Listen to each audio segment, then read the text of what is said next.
السلام علیکم ورحمۃ اللہ وبرکاتہ۔ جمعے کے دن درود پاک پڑھنے کی فضیلت۔ کیا آپ جانتے ہیں کہ جمعے کے دن ایک ایسا عمل ہے جو آپ کی دعاؤں کو قبولیت کے قریب کر دیتا ہے، گناہوں کی بخشش کا ذریعہ بنتا ہے اور نبی کریم صلی اللہ علیہ وسلم کی قربت عطا کرتا ہے؟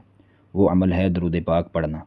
حدیث مبارک، رسول اللہ صلی اللہ علیہ وسلم نے ارشاد فرمایا، جمعے کے دن مجھ پر کثرت سے درود پڑھا کرو کیونکہ تمہارا درود مجھ پر پیش کیا جاتا ہے۔ جمعہ مسلمانوں کے لیے سب سے بابرکت دن ہے۔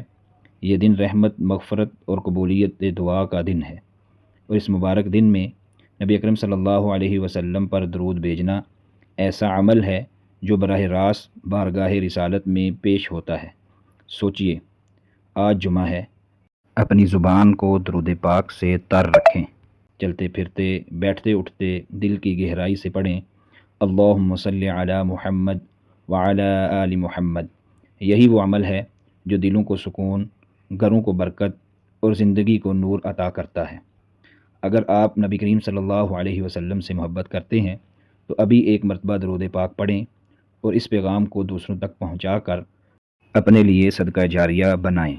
اگر آپ کو نبی کریم کا یہ مبارک فرمان پسند آیا ہو تو ویڈیو کو لائک کریں، اپنے دوستوں اور اہل خانہ کے ساتھ شیئر کریں، ایک خوبصورت کمنٹ ضرور کریں اور ہمارے چینل کو سبسکرائب کر کے بیل آئیکن دبائیں تاکہ اب تک نبی کریم کے مبارک فرامین اور دین اسلام کی خوبصورت باتیں سب سے پہلے پہنچ سکیں۔ یاد رکھیں، نبی کریم کا فرمان آگے پہنچانا صدقہ جاریہ ہے۔ ہو سکتا ہے آپ کے شیئر کرنے سے کسی کی زندگی بدل جائے اور آپ اس عظیم اجر کے مستحق بن جائیں۔